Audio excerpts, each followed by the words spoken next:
গতকাল 12 এপ্রিল 2026 মুম্বাইয়ের ওয়াংখেড়ে স্টেডিয়ামে অনুষ্ঠিত হয়েছিল Royal Challenger Bengaluru versus Mumbai ইন্ডিয়ান্সের একটি হাই স্কোরিং ম্যাচ। টসে জিতে ব্যাটিংয়ে নেমে শুরু থেকে তাণ্ডব শুরু করেন ফিল সল্ট এবং বিরাট কোহলি। ফিল সল্ট খেলেন মাত্র 36 বলে 78 রানের একটি বিধ্বংসী ইনিংস। তবে আসল ঝড় তোলেন অধিনায়ক রজত পাতিদার।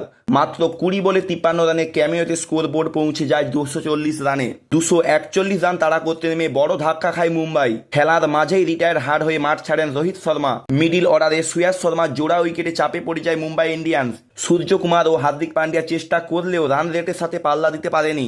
শেষ দিকে সেরফেন রাদারফোর্ড 9টি ছক্কার মাধ্যমে 31 বলে 71 রানের অবিশ্বাস্য ইনিংস খেললেও তা জয়ের জন্য যথেষ্ট ছিল না। এভাবেই টানা 3 ম্যাচে হার হয় মুম্বাইয়ের, আর জয়ে ফিরল কোহলি বাহিনী। এভাবেই ঘরের মাঠে মুম্বাই ইন্ডিয়ান্সকে 18 রানে হারিয়ে দাপুটে জয় তুলে নিল রয়্যাল চ্যালেঞ্জার বেঙ্গালুরু। এক ম্যাচে দুই দলে রান মিলিয়ে হলো 462 রান। এ ম্যাচে ম্যান অব দ্য ম্যাচ হিসাবে নির্বাচিত হলো ফিল সল্ট 78 রান করার জন্য।